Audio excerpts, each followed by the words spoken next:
Are you both looking at me going, which one is she going to pick on now? Yeah, I was, because I went out to get a last minute coffee and I was afraid I was going to be called out again like I was the time I was getting my nails done and didn't know that we were doing this. You should have. Did you both get a coffee and you didn't bring me one? I got Niall one, sorry. Yeah. It's okay. Right, go ahead. I didn't even, it's a really tough pay week. Do you know we're getting paid on Friday? Niall's lucky he got one. Okay. Honestly. Sorry, Nicola, I actually didn't. Okay, I was just stuck in here slaving away over podcasts and I have my your water in your glass. Nas was looking after you though. She filled your water. Oh, I know, but doesn't it look? It looks as if I'm drinking a big, massive motherfucker glass of wine, doesn't it? Which you will be. And I tell you what, if I drank that much wine, I'd be pissed. Look how big that is. There's about a pint in that. Yeah. There's a lot of wine. That's how wine glasses have to be. Just, you have to manage a wine glass. And you do have that holiday vibe about you, so you will be drinking wine in a day or two. I am. Honestly, I'm just, this is like, I feel like I'm in Shelburne Park and the traps and nobody will open them for me. And I have a few last little bits to do, this being one of them. We're going to do a wrap up on what's been happening this week. I'm sure people are much more interested in that than my hollybops. But anyway, DJ Carey, what a story. What a story. What's happening with all these sports people? Well, they've been given so many talents and skills and opportunities. And I think that's definitely pride cometh before a fall, isn't it? I mean, DJ Carey's story is not a normal story of a fraudster. And like all of the criminal activity he engaged in really was on the back of him being a sports star. I mean, if he wasn't the hurling legend that he was, I don't think he would have got a penny off anybody. So he traded on it. I mean, it is an incredible story, and it's a story that's gone around the world mostly because he had a phone charger stuck up his nose. I mean, you know, I mean, that's been the way into it. Silly. You know. Do you follow hurling? I do. Yep. Yeah, I do. And what are your memories of DJ Carey? I just remember him. Well, like he retired now in 2005, didn't he? So, but he was just one of the all-time greats. You can still remember, I can. So I can remember just that he was brilliant.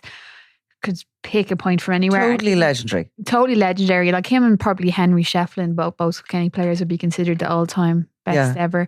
And just could play anywhere in the field, I think, but obviously scored a lot as well. And I suppose the reason he is back in the news this week is because of his prolificity on the field, that it was the 25th anniversary of Kilkenny beating Offaly in the All-Ireland final in 2000. So every year before the All-Ireland tournament final, which took place last weekend, they honour the team that, you know, marking their 25th anniversary. And DJ Carey actually got man of the match in that game. Like, so that's how good he was. So I think he's won 9 All-Stars as well, 5 All-Irelands, captain Kilkenny, and even managed the under 21s Kilkenny after his playing career finished. So just an absolute legend. But as Niall said, the people that he targeted in this fraud, pretending he had cancer, were all mostly people with a lot of money, including the billionaire businessman Dennis O'Brien. So he really, you know, and as one of the victims told us, it was because of who he was. Yeah, so he used that sort of, you know, he was due to appear in Croke Park because they come out at half time. Is it at the start or at half time? All the old guys, 25 years on. And the GA were in a position where, I mean, it's a difficult position to be in. Sorry, what are you calling old? What age is he? He is a roughly... He's in his 50s, so don't... Yeah, it's not old. So you're about to... Well, I'm in my 40s, so... I'm in my 40s, so I'll be in the decade Not for much longer. Not for much longer, yeah. We have to plan his... But, like, sometimes the GA, I don't often feel sorry for them, but you do have to... You know, like, what are they meant to do? Like, he's entitled. So he's entitled to show up, basically. I don't disagree with that, to be honest. Well, from the GA's perspective, they don't have a policy document saying that if somebody has done X, Y, and Z, that they can't do this. But there's nothing saying they can't do it either. And was he the sort of personality that would have shown up? Was there a fear that he was going to? I think we knew. You know, we had been trying to find him ourselves. Patrick O'Connell had been trying to find him to ask him about these crimes that we had to say. And, you know, he's really keeping his head down. So I think we knew he wasn't going to turn up, and he didn't show up. But they called out his name, and there was a little bit of a blur about him as well. And there was some fans booed, I think. But I suppose some people would say, why did the GA just not cut him from that? Yeah. And I know Niall would say, well, why would they? You know, this all took place. You know, this is 25th anniversary of his match. His crimes are much more recent. But, you know, there's nothing stopping them from doing either. And they didn't respond to our comments. I think a lot of newspapers were asking them for comment last week, and they chose to stay silent. So 2005 around, you think he retired. So what happens to a hurler like that? I mean, so they don't get paid. They don't get paid, and they do get expenses, travel expenses. Right. Some of the really well-known ones get sponsorship deals and stuff. Yeah, so in the aftermath, somebody like him could have built a business, couldn't he? And probably made a living out of that name and fame and whatever. He could have set up a sports club. He could have... And he did set up businesses. I mean, he retired, it was 2005, 2006. So he retired and he became involved in a number of businesses, and then the crash happened. And that certainly impacted on whatever investments he had. And he was in a relationship. He was in a relationship with one of the Dragon's Den. Sarah Newman. Sarah Newman. After his marriage ended, and then they began a relationship, and they had properties. They, you know, and these are the ones that went bust. Oh, that was before the crash. No, it was after the crash, I think. But it was, you know, 2012-ish, you know, those houses on the K Club, and you know, I think there was a big hotel in Kilkenny. They owned properties on that on that land as well. Yeah. And she actually did it after his guilty plea to the deception charges there a couple of weeks ago. She did an interview with the Irish Independent, said that she had actually reported DJ Carey to the guards for stealing from her in, like, I think 2011, 2012, and nothing was done. And that maybe this would have... Yeah, but he retired and he became like a millionaire and a man with huge amounts of money. And then that all went. Yeah. And he continued to live like a millionaire. Yeah. Without any money at all. So, but it was all a bit of smokes and mirror, because people who have like loads of money often don't have loads of money. They're living a lifestyle and maybe leaving bills behind them everywhere and all this kind of... I don't know how people do that. I don't know. I've never been allowed to leave a restaurant without paying my bill. Have you? But it's amazing. I've never been allowed to stay in a hotel without paying my bill. No. What's wrong with me? Yeah, well, it's probably because you probably, you know, of all the three of us, you definitely could be the one to chance it most. But I don't think you have that in you, do you? Some people just have that in them. And there is that thing, that culture. I know, Niall, like, you know, in terms of the GAA, you know, there are certain members of the GAA community that are treated like gods, right, and that can do no wrong. And, you know, particularly like these all-stars, you see it now. There's something like, I don't know, I just wouldn't even... When you get paid, I would pay my bills before I will sort of spend or anything like that. I mean, there was incredible little details from some of the DJ Carey stories that have been in, some of them in the Indo by Amy Malloy, but about him like spending huge amounts of money on golf trips with the lads. Yeah. You know, getting spending money, or running up bills. No, spending, getting treatment for cancer, supposed treatment for cancer, and instead saying, I'm going over to America to get this revolutionary treatment for cancer, and just going on a big gal. This is the fraud. This is when he's got the money. But so up to that point, you know, he's gone wallop. There is no money yet. He's continuing to live this really fantastical lifestyle. Is he paying any bills, or is he running up bills?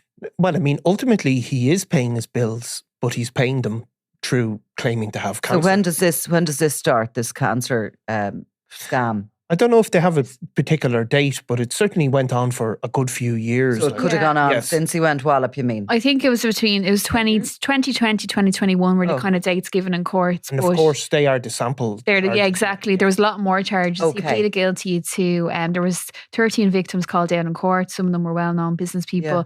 But there was over 20 charges that he originally was charged with, and some of them were taken into account, but he pleaded guilty to 10, so wasn't it? How long it could have gone on for a decade. Yeah, it could have. And even Noel Tynan, so he owns the Celt Pub, which is just down the road from us, and he spoke to us ahead of the All-Ireland final on Sunday, where he said he was in attendance, and he said, I hope the GAA don't call him out. They did call him out, and he you know, said that he had befriended him 6 years before, so he kind of kept him in on the wings, and then 6 years later told him this story and got the money out of him. So he kind of... Did he get out of him?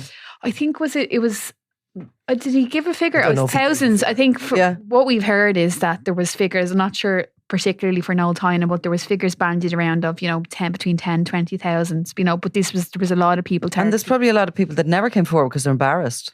we've heard stories of that too. And as Noel Tynan pointed out, there was a woman who actually had cancer that was targeted by DJ Carey. So, I mean, it was incredible, like some of the details. So you'd also only come forward if your money was legitimate totally, wouldn't you? If you had given money, if you had money in your back pocket or something and you'd given something. I think there was embarrassment as well with some people who didn't want to press the claim. They're not going to get their money back anyway, and what's the point? But I mean, it was being like it wasn't as if he was getting this money and paying off banks or paying off bills that were coming at him.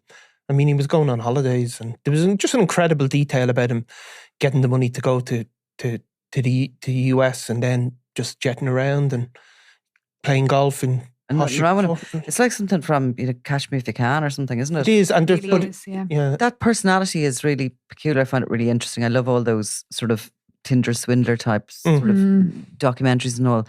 Like, they have extraordinary skill set, fraudsters. Yeah, amazing ability to charm and disarm people, and they don't go for easy targets.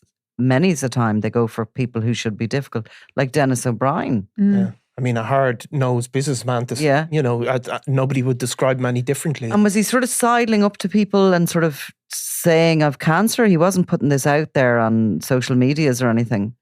Oh, I think he was. I mean, he was sending people letters, and he wasn't putting it out on social media as such. But he was a private thing. But he was sending people messages, and a lot of it was for this revolutionary treatment abroad. I mean, it's really. And of course he could have got away with it.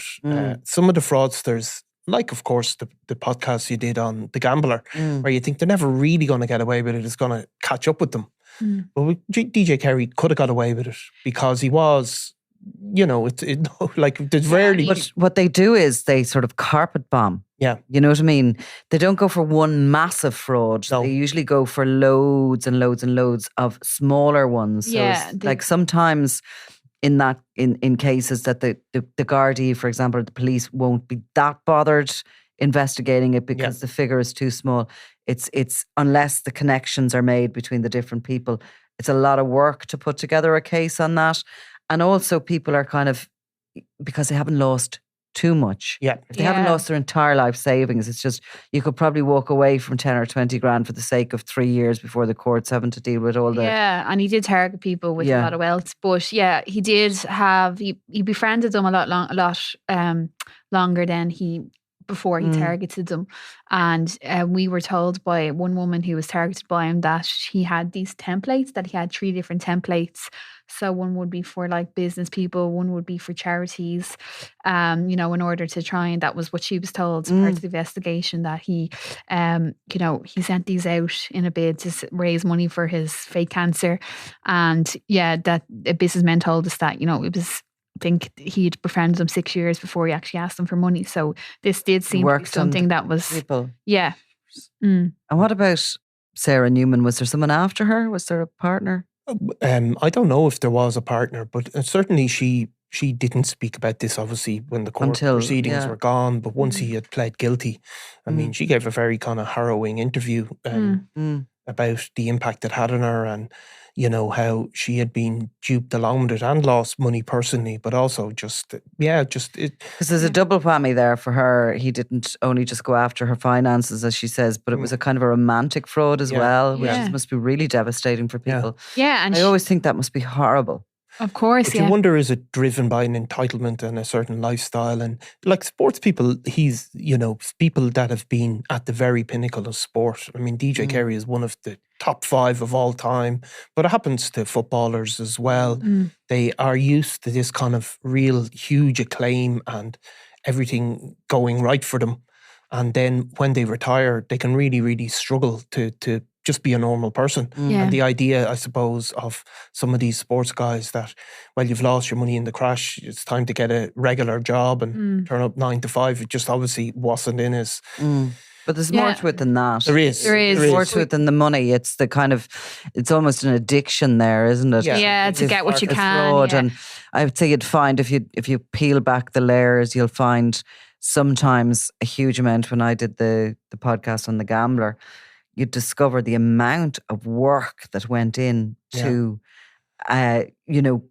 this one particular fraud. You couldn't even, like, if you did an hourly rate earning wise, it wouldn't make sense to you, because so much work went into getting something which was, in the grander scheme of things, a small amount.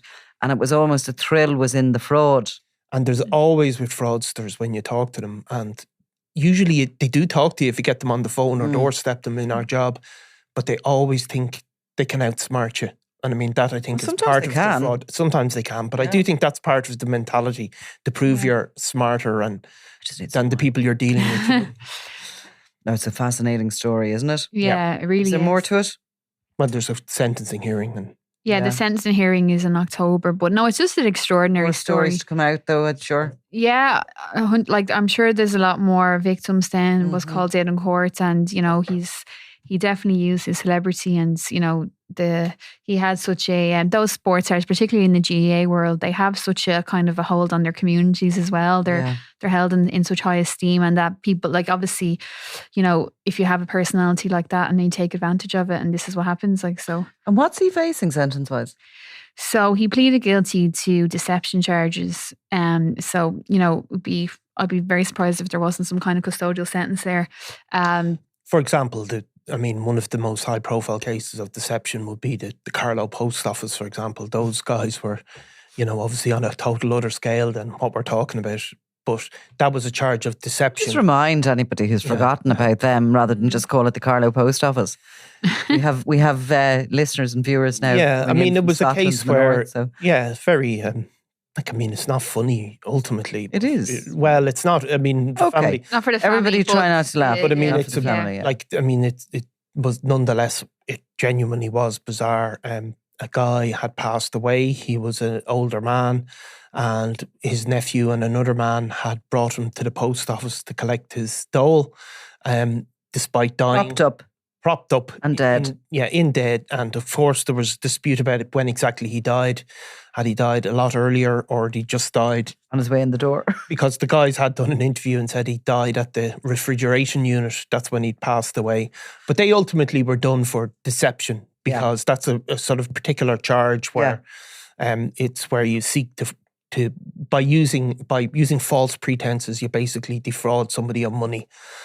So deception's not a hugely common charge that we see coming before the courts, because, you know, it just isn't one of those regular. It's not a fraud as in, like, you know, somebody, you know, going in and extracting money from somebody's account. So, that, I suppose that case, they did get a custodial sentence, did they? Of less than 2 years. And I guess in that, it was such a haphazard, not in any way excusing what they did.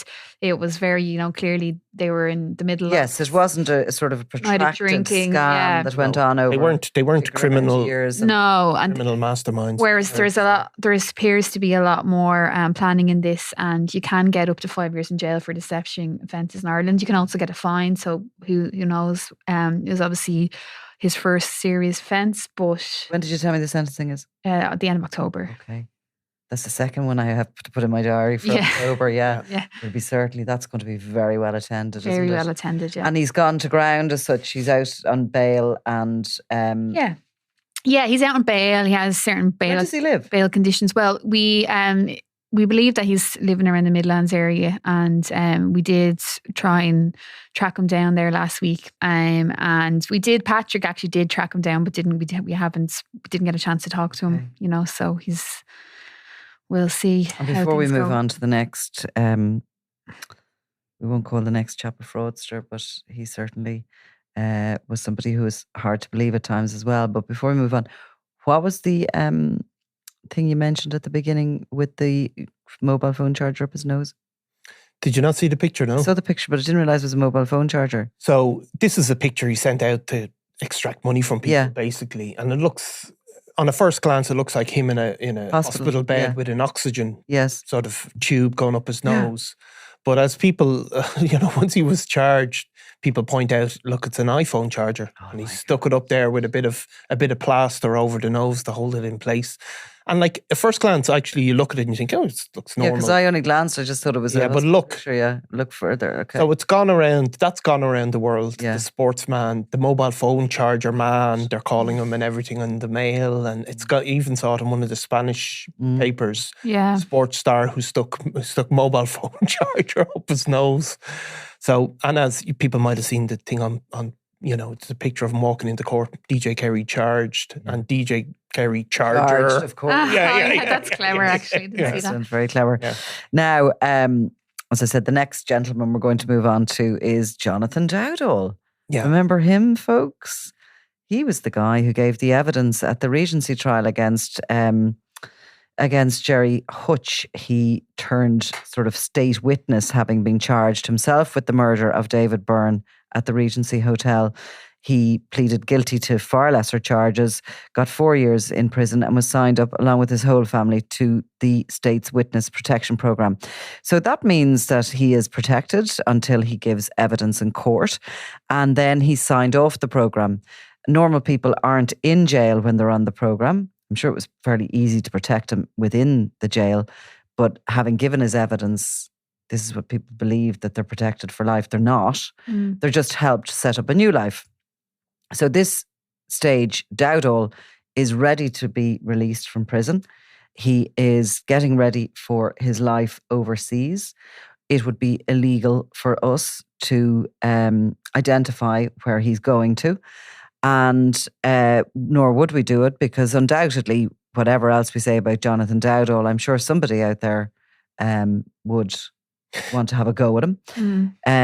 The house was sold on the Navan Road, the very nice house with the fish tank pond out the back, and he will be headed off. We can speculate that he's going to go to an English-speaking territory, because I don't know that he or any of the rest of his family have a second language. And he's going to want to try and set himself up in business again. He was an electrician, of course. These are all things the state will help you with. The state would have helped in the sale of the house. The state will help him get a new identity, get new social security number, new passport, along with his wife. 4 kids, is he? 4 kids, 4, yeah. and this father. And yeah, the father was released 4, 5, 6, 7 of them. last year. Yeah. 7 of them. So it is possible that the family have already set up somewhere and that he will be joining them. But one way or another, we ain't going to get a glimpse of him, and he is going to be flying out of... Yeah, I mean, it'll be very high security, and he'll be gone before we know it. There is a provisional release date, but we won't.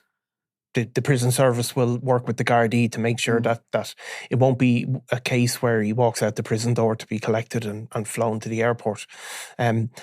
So Ali Bracken in the Sunday Indo had a story that he was taken out of the prison to get new photos taken for ID purposes, or to set up this new life to deal with individuals who set that up.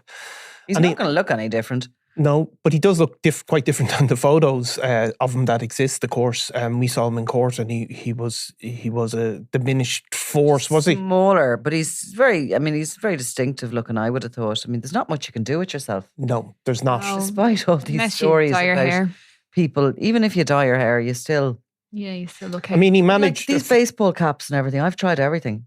You have? I have tried everything. It always surprises me, amazes me when people stop me when I think nobody will know me like this. Yeah. And somebody will just stop me and say, "Hi, Nicola." You are quite distinctive looking, though, and I mean that's a compliment. Like maybe everybody is. What do you mean exactly by that? What? No, she's distinctive looking. No, you're not. You look like any man, any silver. Oh yeah. Thank you. No, Eimear. I got told now by my kids actually. NPC. Do you ever hear of this? A non-playing character. It's somebody in the background of a... You fade into the background. Yeah. That you that's are... what they call... No, that's what they call each other. Yeah. He's just an NPC, a non-playing character. Yeah. So he fades into the background of a computer game. Mm-hmm. But Jonathan Dowdall doesn't do that, because he's even his voice is very distinctive. Yeah. And of course, remember, he's most infamous or famous for giving evidence against the Hutches, who are surely not going to be happy with him. But he also has pled guilty to a role in the murder of a Kinahan cartel member, so they're not going to be happy with him.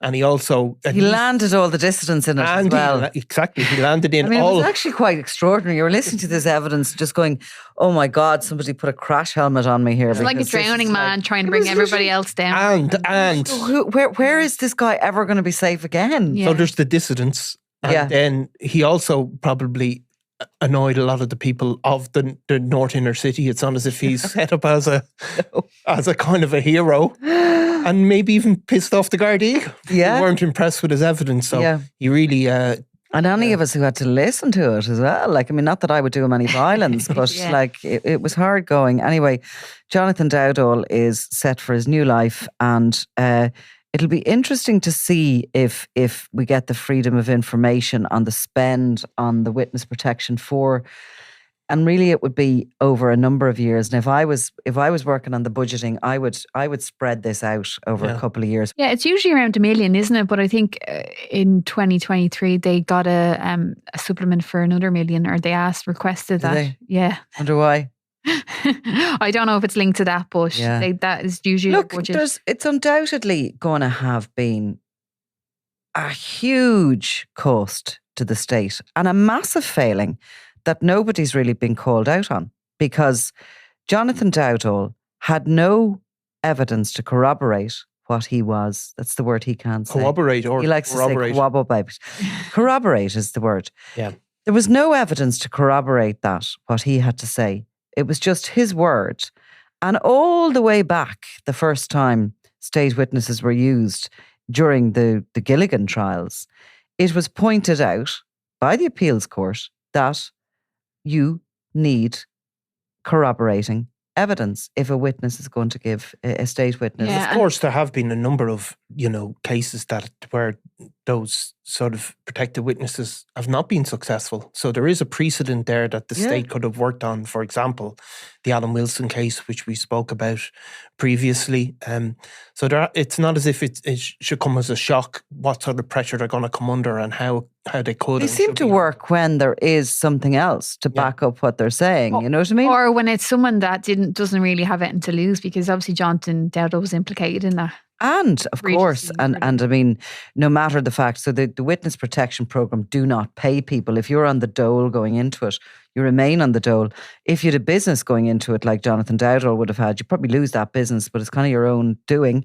So you will then be, had he not been in prison, say his wife would have been able to collect social welfare, but that's it. There can't be a carrot from the state. They can't be paying them for it, and they don't pay them in the aftermath, or so it should go. I have certainly heard allegations that people have been paid money from the state after giving evidence. That's not supposed to happen. But the witness protection program in this country isn't actually held within any legislation. It's run by the Gardaí on a haphazard basis with no oversight whatsoever. We're quite unique in that way, that's the way we run it. And not only that, but we will accept a witness onto the witness protection program at this huge cost to the state to go and give evidence against somebody without them having to tell all their own sins. Yeah, should that not be stress tested? Because obviously you have witnesses like April Collins who were very credible because, she did that at her own. She was at high risk in relation to the Dundons and the threat against her, and obviously she wasn't implicated in any crime, whereas Jonathan Dowdall had been charged with an offence in relation to the Regency. So, can no one turn around and say, well, is this guy actually credible? Well, the state will say. Well, I think probably beforehand, beforehand. Well, of course the state should say that beforehand. And they didn't. There was failings in that Regency trial. End of. There was massive failings. There was failings in the fact that they only brought one charge to prove against Jerry Hutch. I mean, that was included in the judgment, that basically, I think Tara Burns pretty much said, had there been other charges before her to consider, that it would have been a different scenario. She was given one charge to consider murder, and she said that the evidence simply wasn't there to convict. Now, the state will say with protected witnesses, you're not going to get choir boys because you need to get evidence from people that are implicated in criminality. That needs to be a tool that the state can have. if you're just looking for choir boys, they're not going to know about the inside workings of organised. But it didn't work like with Charles Bowden, didn't it? Not in the Gilligan trial either. No, because there was no corroborating evidence. It was just what they said. It was just their word, and that was really the key to it all.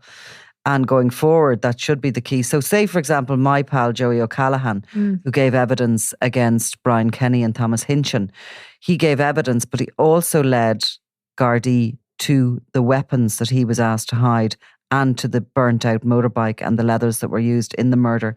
So he brought more evidence to the table by leading Gardaí to what they could then look, for DNA and ballistics. Yeah, I mean, if you look at the Alan Wilson case, when he went on trial for the murder of Mario Orostas, there was a protected witness there. He was able to lead the Gardaí to the site of the body. But where that witness, I suppose, failed would be that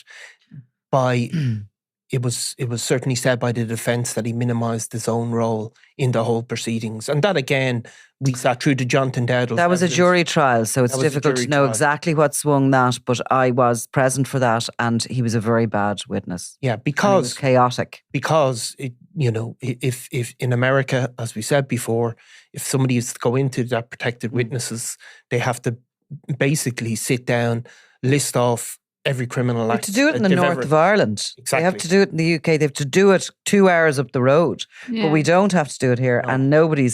And perhaps Minister for Justice Jim O'Callaghan might consider changing that, because there have been calls for it for a long time. If you remember Jonathan Dowdall, even though he had at this point pled guilty to facilitating the murder of David Byrne, in court, he was still denying anything to do with it, even though he'd already pled guilty and been sentenced. Yeah. I mean, it was the most bizarre kind of thing where he was allowed to give a statement where he sort of exonerated himself while also pleading guilty. And all the while, coming into this position that he was going to be led to safety essentially after his sentence by the state, with the help of their cooperating countries, and is going to be helped in every way possible to get back the lifestyle he had before any of this went on.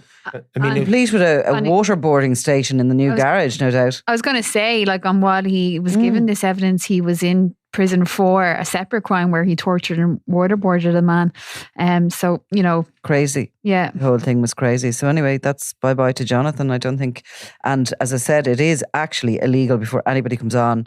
You're going to try and get photographs, you're going to find Jonathan Dowdall, etc. It would be illegal for us under legislation that is in place to kind of go out after seeking to identify a protected witness. And just a question, do the guards so you were saying that they facilitate them to get to where they're going, and then are they just left completely to their own devices, or do they keep in touch? Well, they're given a liaison officer. This is how it's supposed to work. Yeah. They're given a liaison officer and a phone number for that liaison officer, and they're basically set up with a new identity, a new backstory, and a new social security details. So in the case of Joey O'Callaghan, he was young at the time. He was moved to a different country, and he was given a backstory which was quite ridiculous, to be honest with you. The story was so unbelievable. But he was also given this number for a liaison officer. Now, bear in mind, while waiting to give evidence at trial, the Gardaí thwarted an attempt to kill him that was actually in play. So members of a criminal organisation were coming to kill him, to assassinate him. So he really was under proper threat here. I'm not 100% sure that people would totally risk their freedoms for Dowdall, and it's just a little bit too high profile or whatever. But definitely Joey was in that position. When he got to where he was resettled, he was given this number, and one night he did believe that there was somebody coming from, and he rang the number and there was no phone attached to it. Oh. So there wasn't a legitimate number? Somebody had retired and given back their phone. What happened to him? He obviously was okay in the end. Well, listen, he has, as is documented, he was too young. He probably should have been protected in Ireland under the care of his mother for a lot longer. He was suffering from all sorts of post-traumatic stress disorder, and he had OCD and various other things. So he just struggled to try and cope on his own. He ended up having a full psychiatric breakdown. And against the rules, his mother collected him and brought him back to Ireland and nursed him back to some sort of health. And he just kept going downhill, downhill, downhill with his mental health until eventually he sort of got in contact with a lawyer, Kieran Kelly, who was very, very good to him, who made submissions to the Gardaí, and eventually the state paid for him to go to the Priory for a year. Okay. But he's out of witness. He's obviously out of... He was signed out of the witness protection program as soon as he gave evidence. You know? Yeah. So he was left out there all on his own. And it's a strange thing, and especially in the modern age. So you're living somewhere. Let's just pick Canada, right? Somewhere outside, I don't know, Toronto or something, that the Dowdall family are landing. I hope to God I haven't got the right location. So yeah, if we have got it right, we're really sorry. Canada's quite big in fairness. So, yeah. Like Toronto, she's narrowed it down. Okay, I should have made up a country there. But anyway. Like Greenland. Okay, so say anyway, they land en masse, the Dowdall family, with some story of, you know, they're coming looking for work or something, and, you know, they're going to behave a bit weird, aren't they? A little bit weird. Yeah. It's going to seem a bit weird, isn't it? They've just landed from, where are you from? Ireland. Oh yeah, Ireland's quite small.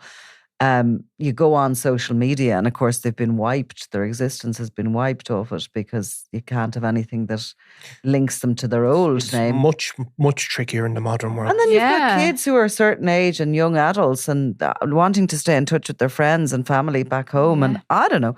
I just don't think it's workable. And see, the other thing is with Dowdall, at least, he's an electrician and he can function. With a bad back. Well, I'm not sure that. But there's other people have gone on that witness protection program with zero life skills beyond criminality. Yeah. That is. They are helped get a job actually, and they can be helped with an education as well. Yeah, you know, they can be helped to help establish themselves. Some of them that have gone on the program as well are chaotic individuals, like Fergus Hanley, and like somebody else in particular I'm thinking of, who I met many years ago and had been on the program and just found it very difficult to stay away from criminality. It was like that was the kind of... I mean, that's all they've known, like, and that's why they're there. See, like, okay, if you look at how these things should be sorted from the state's point of view, like, you have to have a specialist person who looks after it, because as you said, people have retired and then it comes back to sort of individual guards and individual stations who are investigating individual crimes. Like, you have to put in structures, the state has to put in structures in place that allow it to go from generation to generation. They have to learn from previous cases. Somebody has to be drawing up a document. At the moment it is overseen by a High Court judge, but you know, they're really monitoring what has happened rather than putting in place processes to make it safer and make it work better. And I mean, both of those things should be considered. And also, I think it should only be used in a case where it's absolutely necessary. Why was it necessary with Jonathan Dowdall? The two of them were already facing a murder charge. The DPP had already looked at that file and thought there's enough evidence here to put the two of them on trial for murder. It was opportunistic of Jonathan Dowdall to seek it for whoever was behind the whole thing, you know, to give it the rubber stamp, because ultimately Dowdall and Hutch were going on trial for murder. They'd already decided that they had evidence. So why ever do that deal with him? It just never made sense to me, any of it. I think, yeah. I mean, they thought they had a better case than the one that they already thought they were going to win? Yeah, I think they thought they had a better case. I think they thought he might be useful for further cases as well. I do think that was part of the plan. Other people could be brought in connection with other offences. That's obviously not happened now and never will. But yeah, it is something that some politician needs to take it take control of it and put in place processes. It's just the way it has to be. I mean, we've spoken recently about the dealing with Garda informers and how that had to be centralised and put in processes had to be put in place. Yeah. I often think, like, what would happen if you met someone and didn't realise they were in witness protection and started going out with them and they had a new identity? You should write a film. That's it, Eimear. You should actually write a film. No, it does happen. It does happen. No, it totally happens. You know what happened in the UK? Where the Jamie Bulger one. No, they implanted, I mean, you know, there's a huge scandal in the UK because they implanted these undercover officers in left-wing groups, and they had affairs and everything. Had affairs, had kids, and I was. They were, So they were undercover officers, gone deep undercover. They were mostly in these left wing kind of anti-capitalist. One of them had a baby, didn't he? One had a baby, and he had a wife at home, and they knew this the whole time. And I mean, crazy. But did he have to have this baby as part of his undercover? Have a baby, but he was.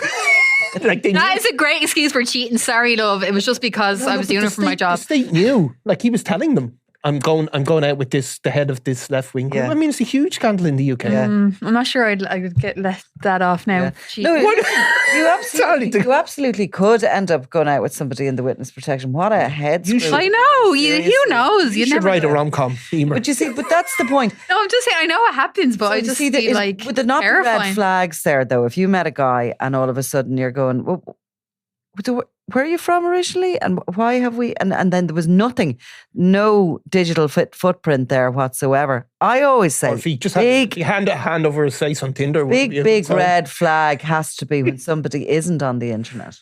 Isn't on social media. Oh, they do say that's a sign of a psychopath. Oh, really? Yeah. I actually think that's better than not being on it. And some people who have, these people who have one image of themselves and on Instagram, and okay, forever about them. Not Eimear anyway, because she spams you with holiday. But then nobody else.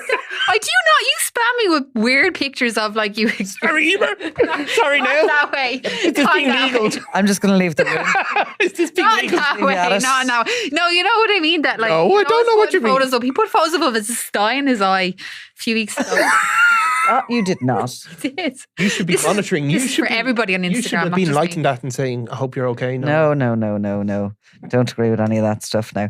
But you see somebody and they have you can't work out who they are. Yeah. And you can't work out their background, and you're not meeting old friends of theirs from their childhood, or you're not meeting these relatives. They're just this. That's a massive, surely, red flag. So it is, but there's just so people can fake things nowadays, because that's what happened in the GA catfish story where, Johnny B, he told how he went on to her account and but he eventually found out. He eventually found out, but what actually made him calm at the start was because they had friends in common, because she befriended all these real people and made it look genuine. So, I do agree with you. He didn't do his checks and balances there, though. Seriously, if he just went on Facebook and went, we have a few mutual friends. Yeah, because, she was a gorgeous looking woman. Well, maybe that was the thing. Yeah. Anyway. Not trying to. Moving on from having relationships with people in the witness protection program, I don't know how that absolutely transgressed. My non dodgy photos as well, by the way. You know what I mean. But I just yeah, go on. Speaking of new lives. Speaking of dodgy photographs, because I was getting messages from somebody saying, what a photograph he looks. And I just think, when you don't know what someone looks like. That's an old normally, photograph. Then you see this photograph and you go, what's wrong with that? That's actually an old photograph from the Sunday World that was used. Because Shane Nines was a regular feature for us at one stage. Probably maybe 20 years ago at this stage, a bit less. He would have been, Mick McCaffrey would have done a lot of stories on around. He would have done a lot of stories. He would have been somebody that was associating with various criminals. He'd been mixed up in various feuds. He'd been targeted by the Eamon Dunn. He'd also had a conviction for drug offences, serious drug offences. And then we'd also covered the case where he was jailed for beating up his ex-girlfriend. That was also, we also carried that at the time. But he's back. Yeah. And he's opened, Eimear, take it away. He's opened a mafia-themed restaurant on Thomas Street. And it's named after the Sicilian mafia, Il Casa Nostra. Cosa Nostra. Cosa Nostra. Did I pronounce that wrong? You did. Yeah, Niall loves getting me on these cultural references that I get wrong. It's just because I'm so much younger than him. Well, he owns this restaurant, he's opened it, he's whatever. Yeah, it's a brilliant story by Ken Fine Furnace. And he said that he said it's not a front for anything, that he's worked his arse off and that he owns it and he set it up. He did say that. Yeah, he did say that. He did say that. He rang him up, and in fairness, he did a kind of extensive interview. He is one of the directors. He has a partner who's absolutely no involvement in crime. He says he's all of that trouble is many years ago. Line says he's only been. Is this near where the lads have the coffee shop? In Thomas Street? Yeah. It's around the corner then. Oh, it's Be not around too the far corner, away, yeah. it's not That's too near far away. Patrick The lads Street, being isn't it? Dean Howe and Liam Brannigan. Yes. Yeah, that's near Patrick's Cathedral. It would just be around the corner in the southern city. But yeah, it's so it had posters up of like, you know, the Sopranos and other mafia themed TV shows and movies, and he said that was just kind of a, you know, a bit of a tongue in cheek. And what's the grub like? I actually would, because it's Italian food, isn't it? I wouldn't mind going. We should go and have a look and see. Well, yeah, exactly. I mean, he said We can have Niall's 50th there.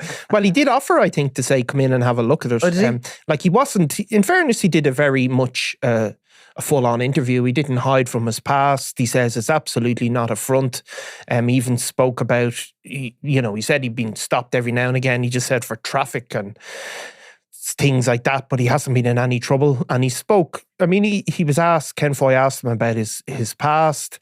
He spoke about being targeted by the Dons gang. He said about Eamon Dunn, Eamon Dunn was obviously the successor to Marlow Hyland. He said, Lyne said, Eamon Dunn was a fucking scumbag, an absolute toe rag. And the police came to me and they said, whatever is going on there, you need to be careful. I went, I don't give a fuck. They have my car. I want it back. So he wasn't hiding from any of that kind of stuff. It must be said though that he does have serious convictions for like drug offences, but also he assaulted his ex-girlfriend and her friend and served like a few years in jail for that. So, he obviously has a serious past as well. So we're going to go try it? I wouldn't mind trying it. Would you go now? That's not on your. That's not on his. If it's on expenses, I'll go. It's not on his approved list. I'll bring you. I'll pay for your pasta, whatever you have. Yeah. We'll both wear our baseball caps and be anonymous. Go around the corner then for a coffee afterwards in Dean House. Yeah, I don't know actually if you're too distinctive, maybe Nicola, you'd have to get. Sure, you just have to be open and honest and tell them that you're coming in to check out the food. Yeah, we get Niall and baseball cap as well. Yeah. No hiding for me. No. So, can I nearly go? Are we nearly there? What are we going to talk about? What about the gang torching the 5G masts? They're up in the north. Now, I had a funny encounter with somebody involved in this, but anyway. I mean, I think it's there was another one torched this week. Now there's a lot of anti-5G campaigners across the world, but it seems to be particularly there's a lot more of those places being burnt down in the north. We had a reporter who went out with one of the people, not necessarily burning them down, but one of these campaigners. Yeah, so it's an unusual phenomenon, I suppose. Yeah, there's been 18, I think, since 2023 that have been burnt down, and I think the cost estimated was around 3 million. So what is the purpose of burning them to the ground? They're going to implant in our brains, is it? And that they're basically really dangerous and have a lot of radiation and. So it's not that they're sort of sucking the information out of our brains. So I've obviously met really daft ones, the 5G. No, I mean it's not like and there's the chemtrails in the skies and all that. Yeah, have you not had any of that? I have. Well, you met people that say that. All the time. Yeah, so have I. I mean, look, the 5G thing is they're not alone in the north, but I suppose with any of these things, sometimes when there's that background of genuine civil disobedience but it's a fear turmoil. It's a fear, is it not, that we're all going to be listened to? And no, but it's also the radiation. There's a belief that you can't have 5G masks allowing you to pick up your phone wherever you want, and that not to have an impact on human health. I would I would be more inclined to consider that. Yeah. So there's obviously a lot of studies have been done to say that isn't causing cancer. Yeah. But people do look at it and say, well, cancer rates are going up, or they feel like cancer rates are going up. You'd have to consider that. Yeah, and it's the other stuff that I just turn off about. I mean, I was talking to somebody who reckoned that they were actually going to like suction all the information out of your brain. Oh, really? Into this sort of central system. I was like, take it. Is it somebody that, it's someone that we all know? I don't know. Do you all know this individual? I'm thinking of someone else, but no. Yes, of course. You know who I'm talking about. I imagine. Yeah. But we did in our North edition on in the Sunday World, we went out and spoke to a member of this group called Anarchy 61, and they say that they have evidence that the radiation and microwave levels coming from the mass are crazy, and they're telling the authorities do the tests and prove us wrong, give us evidence. But of course, you have to do the tests and and all the science has been done, and they haven't been able to prove that link, and they'll continue to do it. So but it's causing a lot of damage for sure. So can I go? You can go. Are we? Oh, we're finished. We're finished, yeah. But do you have anything else? Just quickly now, because I'm going on my holidays. Well, this one's maybe a bit serious, but do you know what I do think is? Yeah. You see that you'll enjoy this because you're a terrible Tracy TV fan like myself. Michaela McCollum has been signed up for that SAS program on Channel 4. Yes. So she's she's obviously considered a celebrity now. I'm quite the fan of her. Are you? Yeah. I think her story was quite incredible. Obviously, I'm not a fan of anybody, deciding they're going to smuggle cocaine from Peru to make some money so as they can enjoy their summer holidays or whatever. But, when you consider her story, she was very young. She was having a ball. She met a guy. She didn't consider basically what she was doing, nor did her co-accused, Melissa Reid. Yeah. And they were very young and influenced by this sort of temptation of money. But when you look at the amount of cocaine they were smuggling and the amount of money they were getting paid, they're going to get paid about $3,000 each or something like this. I mean, the risk was enormous. Yeah. The cocaine wasn't even properly concealed, really. They were supposed to be carrying suitcases full of something like couscous or one of these things. Like, it wasn't even properly concealed in the suitcases.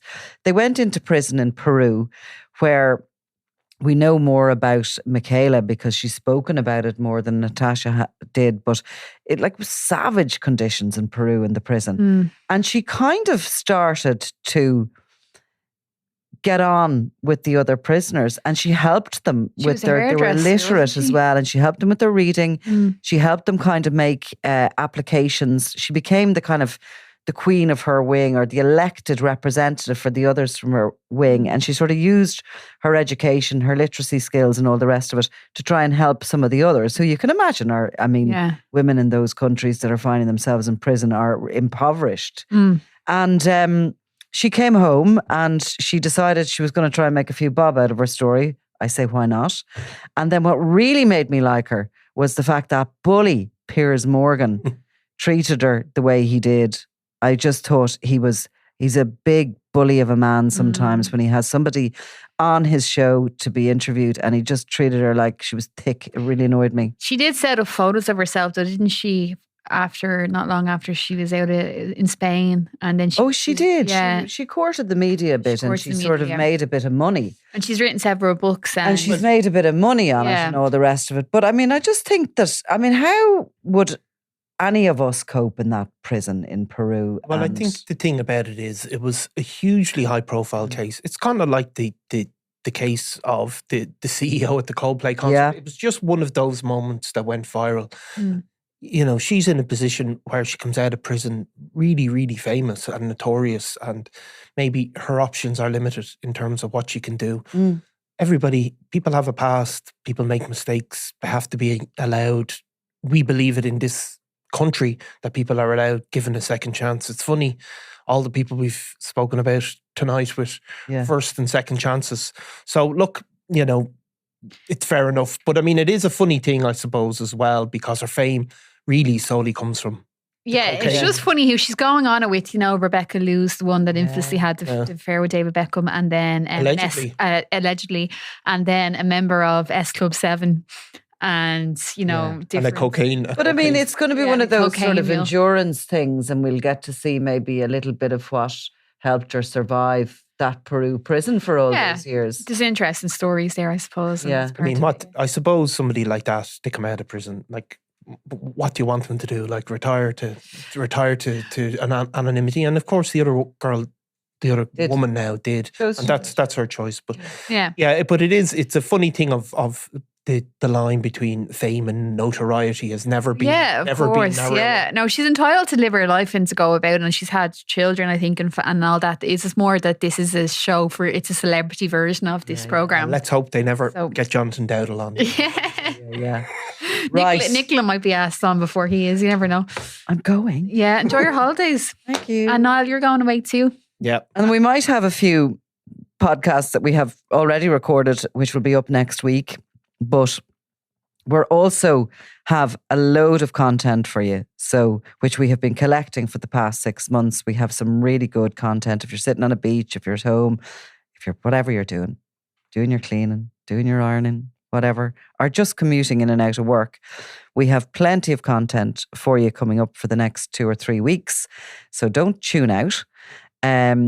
But we won't be here for these live update stuff for a couple of weeks. It's silly season anyway. Everyone's going to be quiet and good out there, and our criminal friends are just going to take a break as well. Isn't that what's going to happen? Yeah. And are you hoping Daniel gets another couple of weeks? I tell you what, can I just say something? What If happens that fucker gets picked up, and I don't care that I've used bad language, if he gets picked up and extradited back to Ireland, that's it. I'm throwing my hat at it.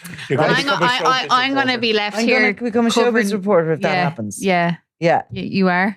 Yeah, because I'm so sick of being dragged Doesn't give you a in break. from holidays because of these people. Yeah. And they're not just, he's been that long. Can we not just have another few weeks? You can do a phone-in interview from your bike or wherever you're going to. I had to bloody well do a Zoom from the ski slopes of, where was I? Italy at one point. Yeah. No, but Niall's going to really struggle if something big happens because he can't leave it. Like he struggles to leave it alone, I think, as much as he says he wants a break. He loves it all. It was really pathetic if we both ended up on our holidays. Especially when he's abroad. I'm in full flight from my emotions, so. Yeah. He's going to be back in it. Yeah, and he says I go on career breaks when I take a few days off, so he's taking like a. Have you bought your summer wardrobe off in JD Sports? No, I'm gonna hit pennies tomorrow. I offered to go. I said I wanted to go shopping with him because he thinks it's funny because I said, "Do you have any evening shorts?" You know, you don't just wear your pool shorts. It's a little bit of an old-fashioned thing to say evening shorts. He thought it was the funniest thing ever, but like is he going to go out in his I'm not bringing Eimear because she started controlling me and telling me try that on. A little Lord Fauntleroy. I just think the chino kind of shorts be nice. Yeah, I'd say you wouldn't have them, do you? I'm not going. No, you don't sell them in JD. Way, it's none of any of your business. I'm not going shopping and you're not going to Instagram. He will Instagram. If I get a sty, I'll Instagram it. Yeah, he Instagram. That's what I was trying to say. He Instagram's really weird. He likes Instagramming himself as well. Particular location. He Instagrammed himself doing the washing one day, and yeah, that was a good one. Now, in fairness, right? Well, look, let's. Okay. Oh, I should have to do an intro. It's like the school lunches. Okay, enjoy your holidays, both of you. Don't mind me working hard. We won't. Stay in touch. Very much. I'm Nicola Talent, and you're watching Crime World, a podcast about criminals, drugs, and the underworld in Ireland and across the globe. Make sure you subscribe to our channel and turn on notifications so you can be the first to watch all our latest episodes. You can also listen wherever you get your podcasts.